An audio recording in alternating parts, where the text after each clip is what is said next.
Monsieur Dandrin, bonjour. Bonjour. Vous êtes délégué régional à FFVE, la Fédération française des véhicules d'époque. Et pour cette journée, ce week-end du patrimoine, vous êtes présent à Paris, au cœur du Palais Royal. Absolument, donc on est très honoré d'être ici grâce justement à un partenariat entre le ministère de la Culture et la Fédération française des véhicules d'époque qui a pu mettre en place cette exposition de véhicules pour montrer que justement les véhicules d'époque sont entièrement dans le patrimoine, reconnus en tant que patrimoine roulant et associés aux bâtiments historiques. Donc on est vraiment honoré, un lieu magique on va dire, donc c'est un privilège qu'on a profité, on va dire, c'est des choses qu'on ne peut pas manquer. Hein. C'est qu'une fois par an, mais il faut être là. Voilà, absolument. Donc le choix un peu difficile, c'est parce qu'on était limité par le nombre, enfin l'espace à vrai dire, et puis il y a des contraintes techniques aussi, on ne pouvait pas prendre des véhicules trop lourds, donc dilemme, parce que bon, beaucoup de propriétaires voulaient exposer leur voiture, mais malheureusement il y en a certains qu'on n'a pas pu les prendre pour ces raisons-là. Il y a des règles de sécurité aussi, ces fameuses colonnes de Buren. Oui, en plus, bah oui, donc rien que l'accès était déjà assez complexe. Bon, un cahier des charges bien pointu, mais on a relevé le défi, on a respecté les lieux, donc tout est bien fait, tout s'est bien passé. Et en plus, les collectionneurs sont quand même très attentifs, ils sont toujours respectueux des lieux et comme de leurs automobiles, on va dire, et de leurs véhicules, donc il n'y a pas de souci avec eux, hein, c'est ça qui est bien. Alors, Patrick Gomez nous a rejoint. Bonjour Patrick. Bonjour. Vous êtes le vice-président de Vincennes en Seine. Et c'est grâce à vous si on a ce plateau de 15 véhicules. Disons qu'on est arrivé un petit peu en soutien de la FFVE pour amener des collectionneurs sur ce bel emplacement, plateau de Bury. Donc il y a des voitures de tout horizon, des voitures de prestige, des voitures beaucoup plus populaires, des 4 roues et on a aussi des 2 roues. Voilà, il y a 4 ou 5 motos. Il y a 4 motos. Qui vont de la BCR, une moto très ancienne, jusqu'au Solex, mobilette.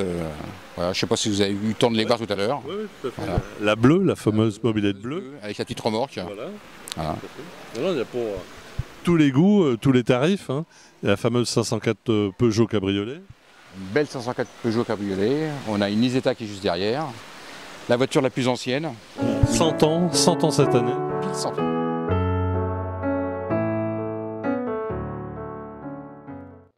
Vous avez un plateau qui est... Et derrière nous, alors bon, une superbe Ferrari.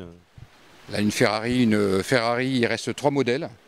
Une 12 cylindres qui a, je crois, à peu près 60 ans. Et un prix estimé à peu près aux alentours de 1,5 million.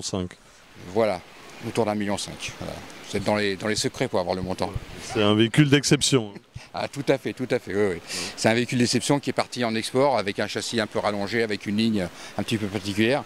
À cette époque-là, Ferrari, quand il concevait des voitures, il y avait 3-4 carrossiers qui pouvaient finaliser les voitures. Donc là, c'est un des carrossiers avec un châssis long qui est parti en export en Uruguay et qui est revenu en France. C'est un modèle course. Hein. Alors, c'est un modèle pas course à l'origine, mais qui a été adapté à la course. Voilà. C'est que bien après, Pininfarina va reprendre le design de chez Ferrari. Il participait déjà ces années-là, il commençait à participer, mais après, Pininfarina, effectivement, a pris quasiment presque le monopole. Mais à cette époque-là, il y avait encore 5-6 carrossiers. En tout cas, merci. Dans les couleurs Ferrari.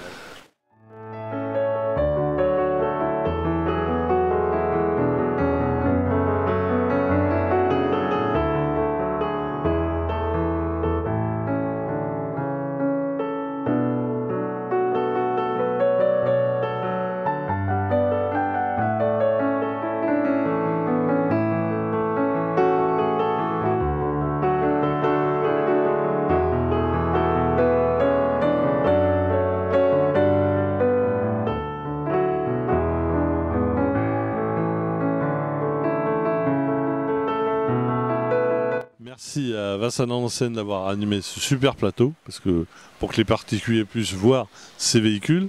À rappeler que tous les dimanches, vous êtes à Vincennes où on peut voir justement les véhicules. Alors, tous les premiers dimanches du mois, de chaque mois. Sinon, il faut aller sur notre site pour avoir les dates exactes, parce que des fois, il y a des petites évolutions. Rappelez-nous le site. Le site www.vincennes-en-ancienne.com. Voilà, tout simplement. Et 2 grands rendez-vous, l'hivernal et l'estival, où on fait la traversée de Paris. Voilà.